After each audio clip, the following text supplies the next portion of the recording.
So I try to take it as a whole body approach and not just like, okay, well, I want you to stop eating this, I want you to stop eating that. We need to build lean muscle mass. The more lean muscle mass you have, the more efficiently you're going to utilize calories.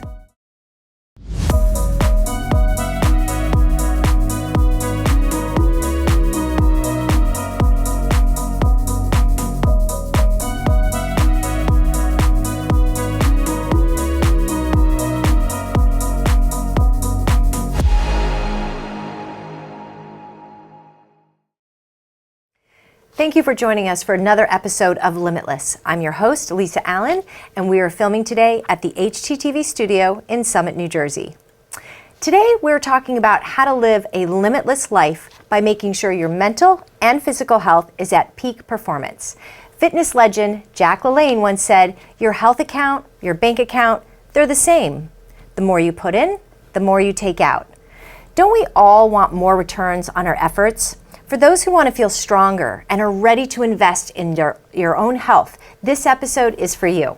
I'm speaking with fitness expert Christine Boyer Zazzaro.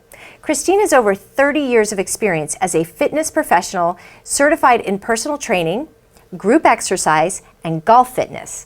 She recently became a certified nutrition coach to assist clients in need of nutritional support and coach them in adopting a healthier approach to exercise and nutrition through lifestyle changes. Her clientele consists of athletes and fitness enthusiasts of all ages.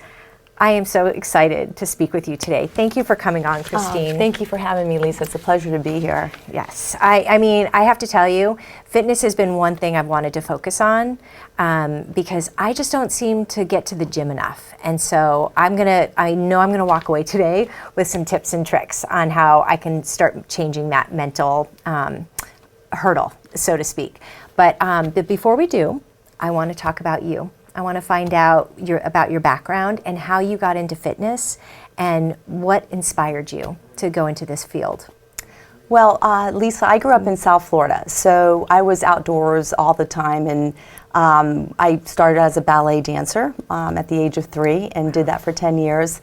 And then, played tennis. We moved to Boca Raton, Florida from Fort Lauderdale in 1975, and I took up surfing. And I became so enamored with surfing, and I did a lot of water skiing, a lot of water sports, because we lived across the street from the ocean and right on the intercoastal.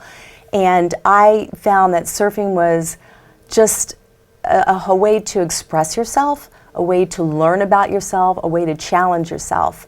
And from that, I would work out a lot. I would run. I was just a fitness person from the day I came out of the womb.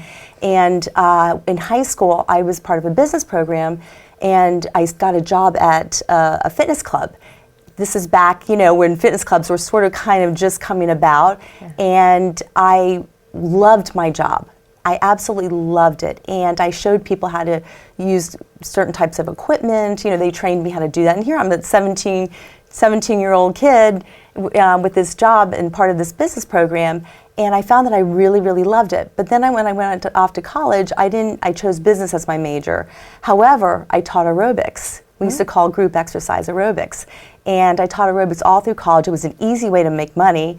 Of course, that was like high impact aerobics, so it was a little tough on the body, but I navigated through it. And I continued to do that. I went into the business world for a period of time, but that's not where my passion was. I always knew that you never work a day in your life if you find something you're passionate about doing. And I knew fitness was the way to go, so I became a certified personal trainer, group certified trainer, and I've been doing that now for over 30 years, and I absolutely love what I do. I mean, I haven't worked a day in my life since.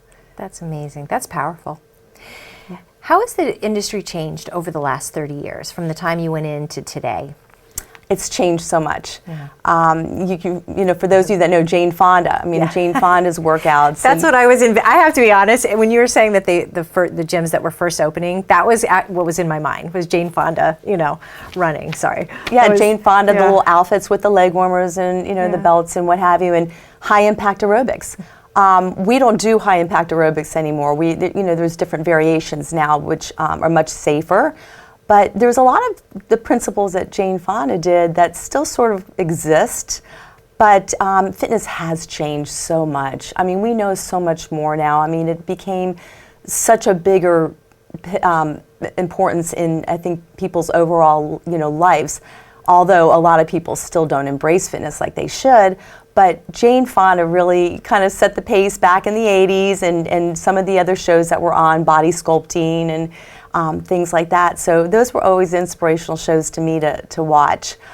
But it's really evolved, and even from the 90s to the 2000s, and even from 2010 to now, back in, I want to say maybe a little before 2010, the Bosu became popular, the balance trainer, gliders, all these different things. Then TRX came in the picture, and golf training became more in demand as Tiger Woods back in the 90s really sort of opened golfers' eyes to, like, there's more than just being on the golf course if you want to be a great player like he was, and he still is, but not to the level that he was.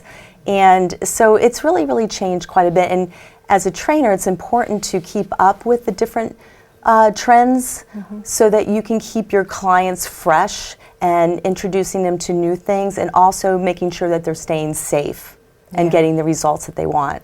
Let's talk about that. Like, what does the journey for your client look like from the time they find you to the time, whether they stay with you a couple years or 30 years? What does that journey look like for them? One of my oldest clients I've had for 23 years. And initially she came to me because she wanted to lose weight.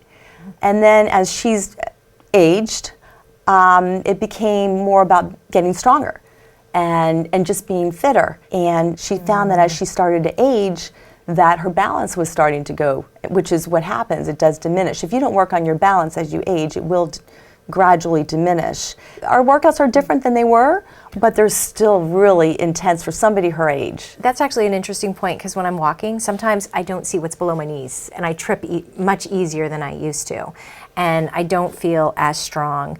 And as a woman who's, not mid-50s yet, but getting there, I also feel like that it's hard to lose weight, no matter how well I eat. You said people come to you to lose weight, but really that's just one of the systematic things behind why we don't necessarily work out enough. What are some of the barriers that you find that people are experiencing, and why it's easy to say, oh, I'm gaining weight because I'm not working out? But what are some of the mental obstacles that people face in terms of, health, and how do you get them over the hump? You have to not just address the problem if it's weight loss. You have to address the whole body. What else is going on? Okay, are you, stressed, and perhaps that's why you're eating more? Are you, is there other things going on in your life? Are you inhibiting yourself to do what you really, really want to do because you're putting, like you said, these mental blocks? But how do you overcome that? So I try to take it as a whole body approach, and not just like, okay, well, I want you to stop eating this, I want you to stop eating that. We need to build lean muscle mass. The more lean muscle mass you have, the more efficiently you're going to utilize calories. So, doing cardio to your blue in the face isn't necessarily going to address a weight loss program. There's people that think that if they run 6 miles, but then they go and eat as much as they want, they're going to lose weight. Yeah. So there's so much more to it, and it's really getting to know, for me, my client, understanding them and listening to them. Listening is the key. You have to listen to each person. They're all different. There's no cookie cutter recipe to a success when it comes to working out. You have to listen to each and every person on an individual basis. Do you have a story where someone has said to you, Christine, I couldn't have done this without you, and here's why? I've had people say to me, I wouldn't do this without you. I could never have, lost this 10 pounds or been able to pick up my kids, or even get off the floor, like get down on the floor with my grandchildren. I mean, people take that for granted. There's many people that even in their 50s that can't get on the floor, get down onto the floor, and then get back up. So we take those things for granted. So I've had clients say to me, I couldn't have done this without you, and gotten to this point where I feel good about myself. What is sort of your morning practice in order to start your day off right? What would you recommend anyone do the minute they get out of bed? Okay, so I have a group of young clients in their 30s and 40s that get out of bed 10 minutes before they need to be, whether they're coming to work out with me, they jump right out of bed and come right over. And it's just chaotic. It's just, and they'll ask me my advice, why it could be from the point of, they're having trouble, with their bowels, or it could be they're getting cramps, or their blood sugar gets low. And I say to them, allow yourself enough time prior to wherever you're going, whether it's coming to meet and train with me, or it's going to work, or what have you. Give yourself a little extra time in the morning. I know you want to sleep to the last minute that you can, but give yourself a little extra time in the morning. First thing you should do, I always recommend, is drink room temperature water. Okay. Get everything going through your body. Just activate everything, all the cells in your body. Drink 8 to 16 ounces of room temperature water, and then start your morning, whatever that may be. Now for me, I will have some tea and I have my breakfast while I'm also could be billing or something else, or sending emails or texts to clients for next week's schedule. So I always allow myself extra time in the morning to get up and warm my body up. And then I work out, or I start work, or whatever it may be. Yeah. I heard, I like to listen to podcasts, and on one of the experts said that men and women are very different, right? And so one thing that my husband and my sons always say to me, they're like, "Oh, Mom, just go work out on an empty stomach. Like, why do you have to eat before you go?" But the expert on the podcast said that women actually shouldn't show up to a workout without having something in their stomach, just the way that the hormones process and so forth. And so that always makes me think, men and women are different. So my husband, when you look at the guidelines of how many calories we should eat in a day, I always feel like I'm eating too many calories, because if the average is, I guess, 1,200 to 1,600, if I'm not going to the gym, should I be taking in less calories? I definitely should not be eating as many as my husband, who is, 50 pounds heavier than me, or hopefully more than that. But how do you talk about nutrition that's different for men and women? Because I don't feel like I should be eating the same things my husband is. So, and he argues with me all the time that that's not necessarily true. Well, you know what? I agree with your husband, because it isn't. I mean, all men are different, and it depends on their metabolic rate too. Same with women. Some women are able to utilize calories a little bit more efficiently than, maybe it's a genetic thing. But as far as men go, calories are energy in and energy expended. So if you're taking in more calories than you're expending, that's where you're going to gain weight. So you have to be careful in the choices you make. Also, it's the type of calories that you're also taking in. Yeah. My husband, who's a little bit older than I am, he used to be able to eat, pasta and this, and I wouldn't touch it, because I know if I do, I know where it's going. Right. And it's not going somewhere that I like. So, but as he's gotten older, he realizes he can no longer take in the type of calories and eat the types of foods on a regular basis that he used to. So he's had to modify his diet as well. So it's similar in some ways, but men in general tend to have a little bit of a higher metabolic rate. Yeah. You train golfers. Yes. Also. Talk about that. So I got into golf about 12, 13 years ago, only because we have a place out in Nevada, and we had an opportunity to learn how to play golf there. I should say my husband already had played, but he was busy with work and his career. So he hadn't played golf at all. But I said to him, why don't we start playing golf? I want to get golf clubs, I want to take lessons. To me, it was a sport that always bored me, but it was something we could do together. So I got involved in playing golf, and from there I thought, you know what? There's so many opportunities in the golfing world to work with golfers and train them on fitness. And I found Titleist Performance Institute was coming to New Jersey about 10 years ago. I decided to go through their certification, and it was incredible, whole different world. So I got certified, and I since then have been really focusing on working with a lot of golfers, men and women. And it's really rewarding, especially when I have an 88-year-old client who's amazing. he said to me a couple weeks ago, he says, I just want to let you know, I am actually hitting the ball 20 yards further than I was. And that's huge. Wow. So that's because he's developed body strength that he didn't have. And he's only been training with me for about a year. I used to train him about 20 years ago, and he was one of these people that couldn't commit to it. In the last year, he's committed to it. And to just know that he has improved his game by 20 yards, his shot by 20 yards, is amazing. And it's very gratifying to me. So what I'm hearing is that if you want to make a change, you have to have an undercurrent of commitment. Commitment is the key. Yeah. Commitment. And it's exercise is like life. You have to work on balance. We have to balance our lives. We have to work on strength for bone health and just to maintain our strength. That gives us inner strength. And it's in commitment, making commitments in life are important. Yeah. And it really is. It kind of carries over into real life situations, working out and exercise. And I think that's why I've always embraced it so much and feel so passionate about it. And, if I could get the whole world to exercise and work out, that would be a miracle. All right, another word comes up. So commitment, discipline, I think we need, right? When the kids are getting out of bed and they're rushing, there's not a discipline to get up and be committed. Yeah. Right? I mean, they're getting there, but it's repetition. You have taught young and old alike, and I don't want to say old, maybe youthful. What would you say, because this show is about being limitless, how would you say that you live a limitless life? Well, I have this theory that it's important to step outside the box.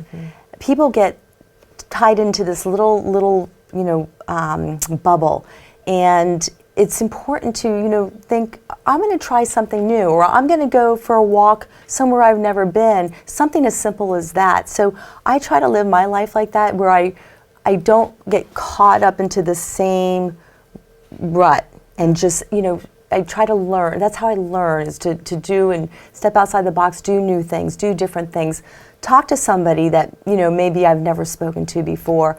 I find that helps me grow from within.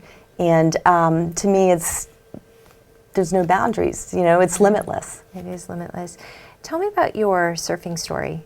You had shared this surfing story when you went under the water.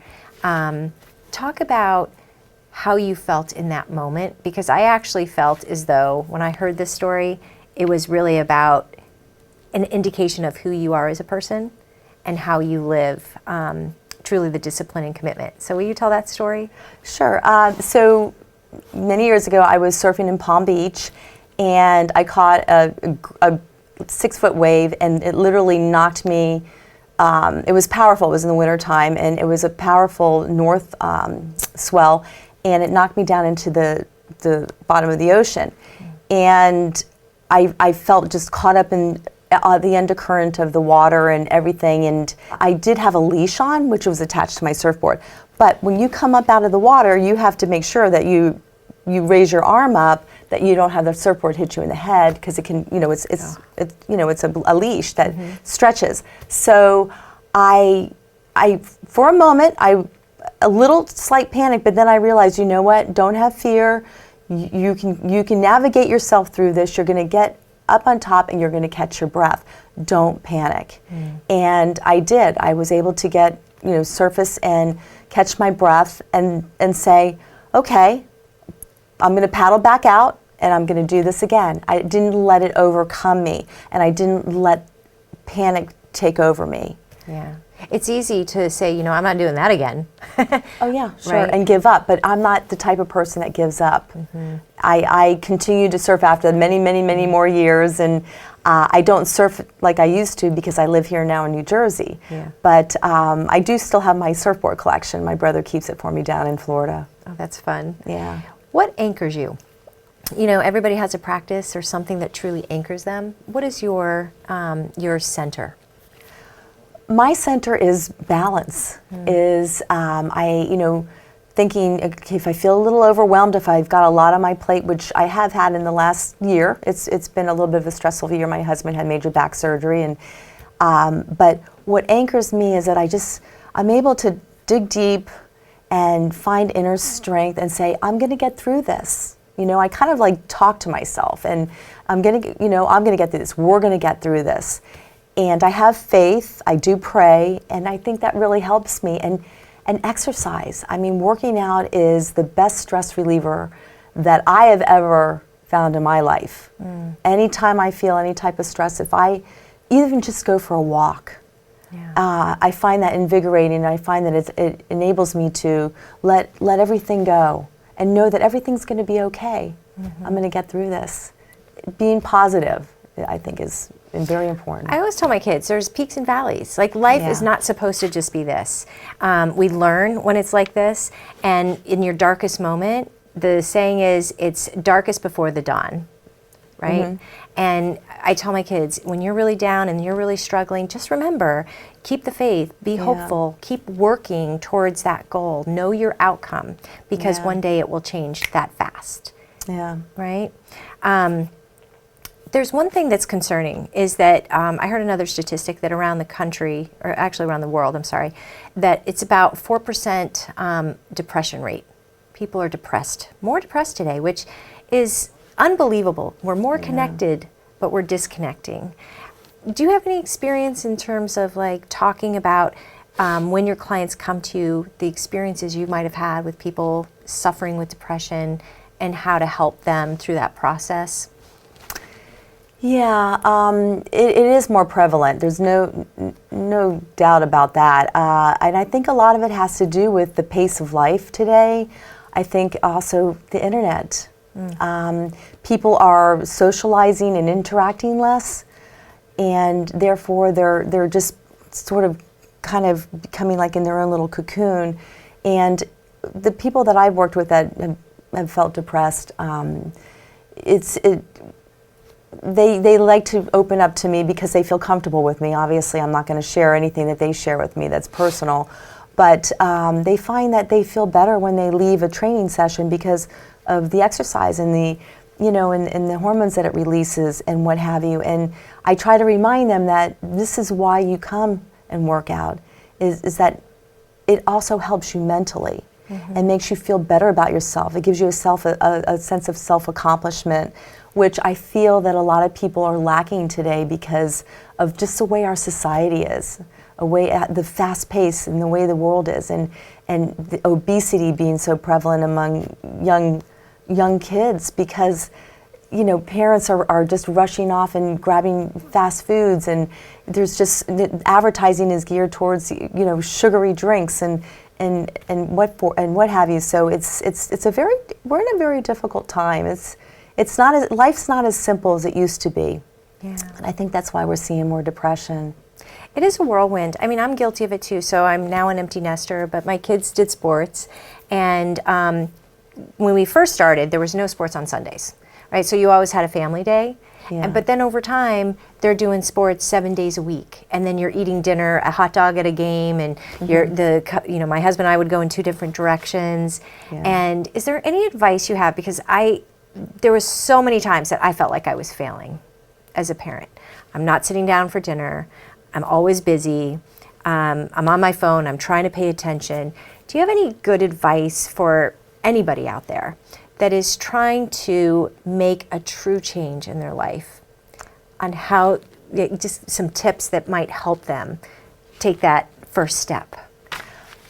So a couple of the clients that I work with on the nutritional coaching side of my business is I tell them on Sundays, take Sundays or the quietest day of your week where you can allow yourself some time, and particularly I find more so with women that have families, that think about what the week looks like. Look at it. What is your schedule of your kids?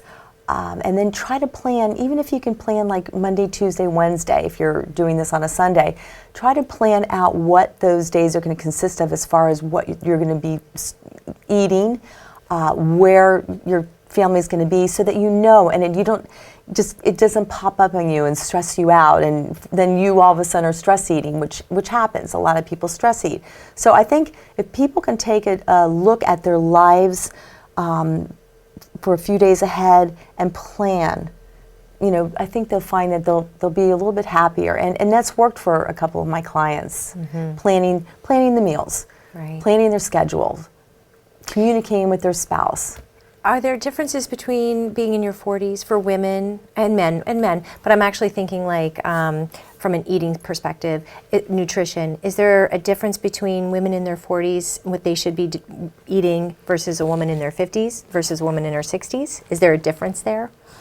Well, they all should be eating healthy. Okay. Yeah, that's fair. Yeah. So everyone should be eating healthy. I mean, it's obviously there's a lot of things that come into play there, but in general, I feel that what happens a lot of times too, that are extra calories that are added to young women's and men's lives is alcohol, and they, in their 40s, if they're under stress, they might say, you know what, I'm going to have a drink when I get home. It'll calm my nerves and what have you. But what happens with that sometimes, if you have a drink or two, then all of a sudden they're eating. Their emotions become a little inhibited, and they start eating more. They start craving things that maybe they shouldn't be eating. They go to the pantry and get chips and whatever they have that they probably shouldn't have in their house anyway, that they're feeding their children. But so it's overall it's taking a healthy approach at any age of eating and watching what you're consuming. I see though that with some women that drinking does become a concern, and I've actually had a client that is no longer with us that, as I got to know her and became a friend too, that she consumed more alcohol than she should have, and ultimately it cost her life.